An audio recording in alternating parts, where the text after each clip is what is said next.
حضرت عمر بن عبدالعزیز رحمۃ اللہ علیہ کے والد مصر میں ہوتے تھے، اور جناب عمر بن عبدالعزیز حضرت صالح بن کیسان رحمۃ اللہ علیہ کے محدث تھے، ان کے پاس مدینہ طیبہ میں تعلیم حاصل کرتے تھے۔ تو آپ نے اپنے استاد صاحب کے پیچھے عصر کی نماز پڑھی تو ایک رکعت آپ کی لیٹ تھی، اٹھ کے آپ نے نماز پوری کی تو حضرت صالح بن کیسان محدث تھے، عالم تھے، حدیث پاک کو جاننے والے، وہ حضرت عمر بن عبدالعزیز سے کہہ رہے ہیں بچپن ہے اور والد مصر میں۔ انہوں نے پوچھا بیٹا کہاں تھے نماز میں؟ ایک رکعت میں نے دیکھا کہ آپ نے دیر سے نماز پڑھی ہے۔ تو عرض کرنے لگے میں حضور کنگھی کر رہا تھا۔ بعض بچے آئینے کے سامنے کھڑے رہتے ہیں پھر بڑی بڑی دیر ہی کھڑے رہتے ہیں، کنگھی کر رہا تھا تو ذرا دیر ہو گئی۔ حضرت صالح بن کیسان رحمۃ اللہ علیہ نے ان کے والد کو مصر میں خط لکھا، فرمانے لگے جوانی بھی ہے، موقع بھی ہے، فرصت بھی ہے، اور ابھی بھی آپ کا بیٹا جماعت سے نماز نہیں پڑھتا۔ مصر میں خط گیا۔ آج جب میں نے پوچھا ہے تو اس نے کہا میں کنگھی کر رہا تھا۔ اتنے معمولی سے کام کے لیے اس نے تکبیر اولیٰ چھوڑ دی۔ اب وہاں مصر میں بیٹھے والد نے یہ نہیں کہا کہ مولوی صاحب آہستہ آہستہ ٹھیک ہو جائے گا، آپ کو کیا ہو گیا ہے، کوئی بات ہے کرنے والی؟ انہوں نے وہاں سے گھوڑے پہ بندہ دوڑایا، بندہ مدینہ طیبہ آیا۔ اس نے کہا جاتے ہی عمر بن عبدالعزیز کو لے جانا حجام کے پاس اور اس کے سارے بال اتروا دینا، اور اسے کہنا پتر جن بالوں کی وجہ سے نماز رہ جائے ان بالوں کو سر پہ نہیں رہنا چاہیے۔ تیری جماعت کی رکعت رہ گئی پتر، اتنا بڑا کام، اللہ کے حضور حاضری کا موقع تھا۔ پھر اس کا رزلٹ کیا نکلا؟ حضرت عمر بن عبدالعزیز بادشاہ بنے، 39 سال عمر میں انہوں نے پوری امت کو خیر سے بھر دیا۔ حشام بن عبد الملک کے بھی 11 بیٹے تھے، جناب عمر بن عبدالعزیز کے بھی 11 بیٹے تھے۔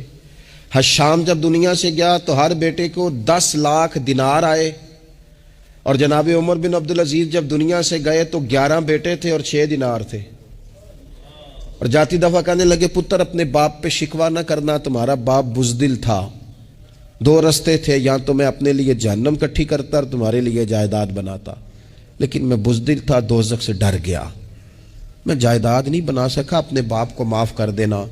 تو بچے کہنے لگے ابا جی ہم جس گلی سے گزرتے ہیں لوگ اٹھ کے کھڑے ہو جاتے ہیں کہ نیک باپ کی اولاد جا رہی ہے، اچھے باپ کے بچے جا رہے ہیں، ہمیں کوئی ضرورت نہیں جائیدادوں کی۔ وہ شخص جو یہ بیان کرتا ہے نا کہ 6 دینار چھوڑ گئے تھے، وہ کچھ کفن دفن پہ لگ گئے، کچھ اور کسی کام لگ گئے، 6 دینار کل بچے بچوں کے پاس، 11 بیٹوں کے پاس۔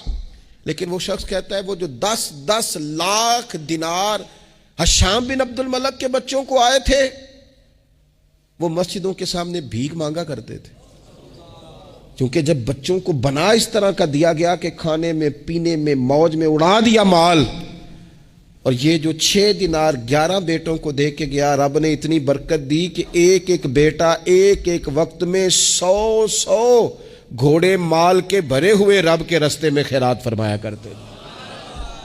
اصل دولت اولاد ہے، اصل دولت اس کا اخلاق ہے، اصل دولت اولاد کی اخلاقی تربیت ہے۔